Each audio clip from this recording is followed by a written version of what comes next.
Good morning and welcome to the Bobby Moore Stand. My name's Gary and it's Tuesday and yesterday was Monday, funny enough, and there was a lot of stuff reported throughout the day yesterday.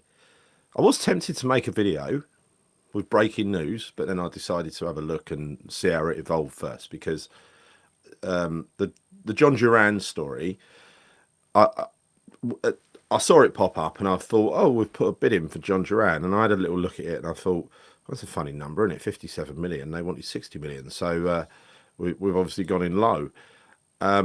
Later on, Aston Villa came out and said we'd bid nowhere near 57 million. So what was it? Was it 40? Was it the 35 we offered in the summer, or the 30, or whatever it was reputed to be? Who knows? Whatever it was a derisory offer that Villa were not going to accept. We put it in there, knowing it was going to be rejected. If there was a bit of talk, I don't know. I assume there was because that's what Villa said. But David Ornstein put it out there that it was 57 million. That's where the number came from. He's becoming a regular feature in putting stuff out there that other people follow. And suddenly it was a breaking story everywhere, right? 57 million would be 57 million. Wow, we're close. We're so close. Just pay the money, West Ham. Oh, they want 85. They want 70. Honestly, this is the way it goes. It's all nonsense. I fell for it initially, but then I decided to take a deep breath and see how it develops. I'm glad I did, actually. Really glad I did. Because I'm not going to get excited about John Duran. I didn't believe it in the summer, and I don't believe it now. But having said that, it's red meat to the fans. They put something out there just to get people to latch on and make it think like they're working and really, really trying. They're not. They don't appear on a surface level to be backing Graham Potter at all. I have been told from someone that Graham Potter's wasn't his choice. He didn't want him, which explains, I suppose, why it was dragged out the way it was, and offering him a 6-month deal, probably trying to get him to walk away. Anyway, look, he's here now, and I like him, and I'd like to see him backed. Unfortunately, the temperature against Graham Potter, it was amazing after Villa and after Fulham, but yet one defeat and a little handful of fans start turning on him. Even got an insider from the club saying how the Palace game was unacceptable, a game where he had hardly any players available to him. Let's be frank. What was unacceptable about it? I mean, he tried to set up the same as Palace, and got caught out really with a good striker, something that we don't have, and we need to go out into the market and get one.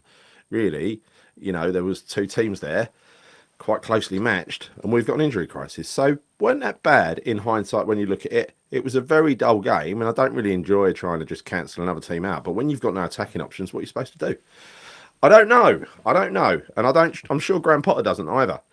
I wonder what Graham Potter's view is at the moment. I mean, he's got his mate Carl McCauley come in. Another big story from yesterday. Carl McCauley coming in. Potter gets his great ally. On a surface level, he's being backed.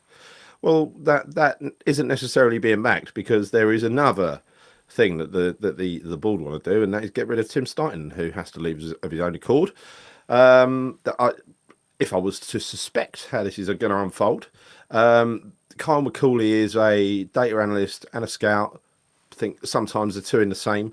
A remote scout using data.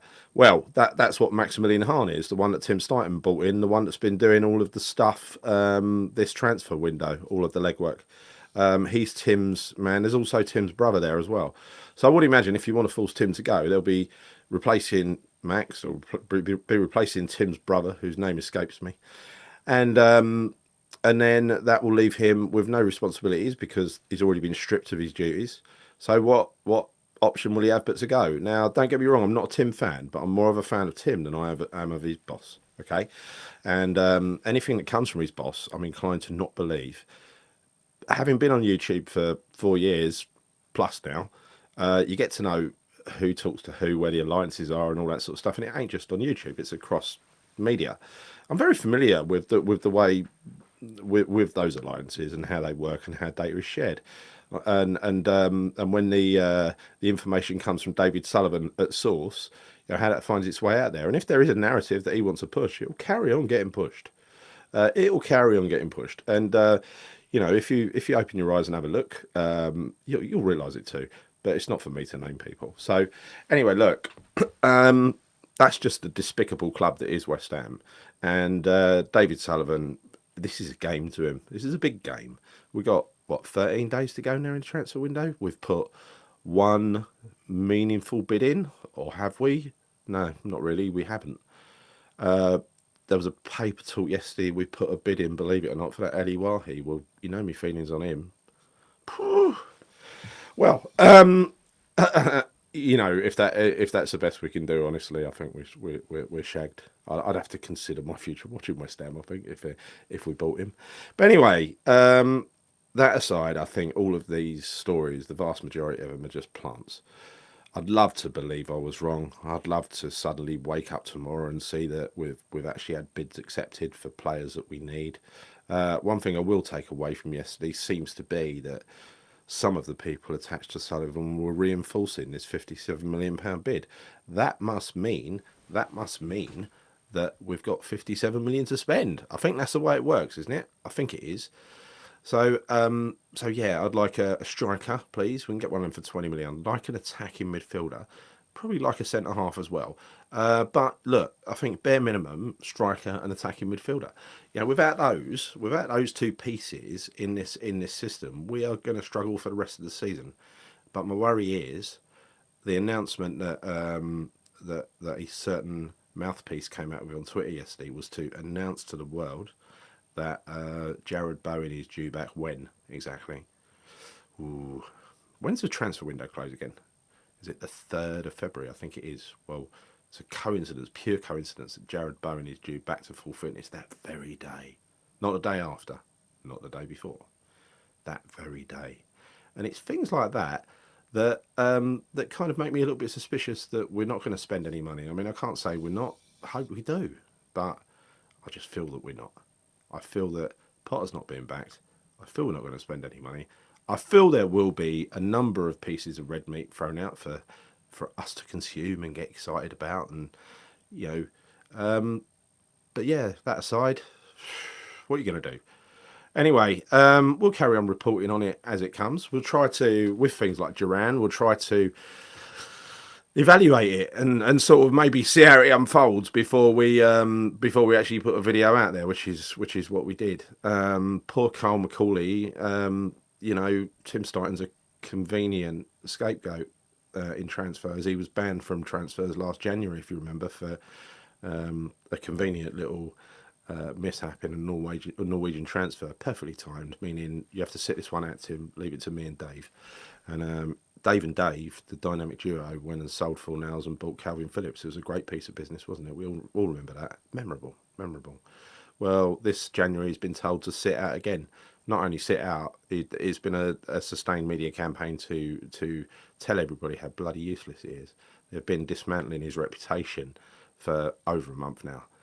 He's got to walk. He's no use to us here. Honestly, he is, and it's not worth fighting that fight. And I think they're going to strip him down to the point where he has no option but to go. Well, watch out, Cole McCauley, because I think you'll be the next scapegoat if you happen to put your name against any transfers. And also Graham Potter, you know, already after one defeat, the club has come out and said that was an unacceptable performance. Well, that shows what sort of backing he's going to get from the club, doesn't it? Really. We've got next few games. They're tough. They're away to Villa, they're away to Chelsea, home to Brentford, away to Arsenal. Well, say we were to lose all those 4 games, because in theory we could. I don't think we'll lose at home to Brentford, but I think if you look at the others, and the form we're on at the moment, and the amount of players we've got available, say we don't make any reinforcements. If we do make reinforcements and they're good reinforcements, then I'd say hold him to account. He's now got the tools he needs.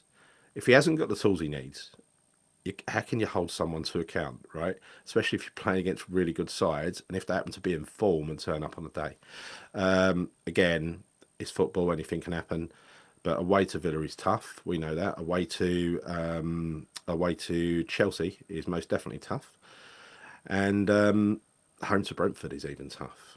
Before we even get on to Arsenal, I hope it don't go. I hope it don't go that way. But I can sense the forces waiting to start tearing into Graham Potter, and sadly, such is the Sullivan control over the West Ham social media that you know, his opinion. If he doesn't like Potter and doesn't back him, his opinion is going to be parroted throughout the West Ham fans, because he plays us.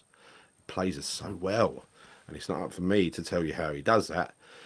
Just take my word for it, he does. So, why else do we all see the same story popping up here, there, and everywhere in almost the same wording? Yes. Well, look, I know how it works, but you can work it out for yourself, honestly, just by looking at news sources. So, look, we are on this channel completely independent. We're not influenced by anybody. We don't take money from anybody, not even subscribers. We're always going to be like that, and that is the reason. I mean, well, two reasons. Number one, don't really want to take money from West Ham fans, but number two, don't want to be influenced by anybody. We want to be completely, use our own judgment.